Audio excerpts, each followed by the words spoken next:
আমরা আমাদের এই ভোটের গাড়ির মূল উদ্দেশ্য হচ্ছে গণভোট বিষয়কে নষ্ট করার জন্য না ভোটের প্রচারণা শুরু করেছে এবং আমরা অত্যন্ত শঙ্কার সাথে দেখেছি যে ফ্যাসিবাদ বিরোধী লড়াইয়ে থাকা কোন কোন রাজনৈতিক দল ও তৃণমূল পর্যায়ে না ভোটের পক্ষে অবস্থান নিয়েছে। তারা সেই ফ্যাসিবাদী ব্যবস্থাটি কায়েম রাখতে চায়।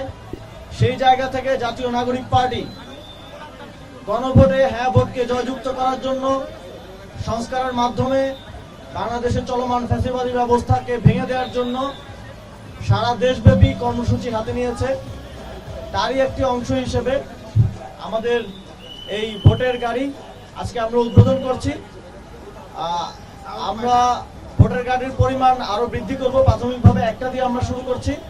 এই ভোটের গাড়ি সারা দেশে গণভোটের পক্ষে সচেতনতা তৈরি করবে, সাধারণ মানুষকে গণভোটে হ্যাঁ ভোট দেওয়ার জন্য উদ্বুদ্ধ করবে এবং গণভোটে হ্যাঁ ভোট দিলে কি কি সংস্কার হবে সেটার বিষয়ে সচেতনতা তৈরি করবে।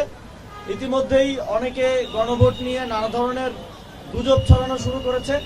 সে বিষয়ে আমরা মনে করি সারা দেশে সচেতনতা তৈরি করা প্রয়োজন এবং মানুষ যেন স্বতঃস্ফূর্তভাবে হ্যাঁ ভোট দিতে কেন্দ্রে আসে নির্বাচনের দিন 12ই ফেব্রুয়ারি, সেটা নিশ্চিত করা গণ অভ্যুত্থানের অন্যতম শক্তিশালী প্ল্যাটফর্ম হিসেবে জাতীয় নাগরিক পার্টি সেটা নিশ্চিত করার জন্য জাতীয় নাগরিক পার্টির সর্বস্তরের নেতাকর্মীরা প্রার্থীরা কাজ করবে এবং একই সাথে আমাদের এই গণভোটের গাড়ি সারা দেশে তার কার্যক্রম পরিচালনা করবে।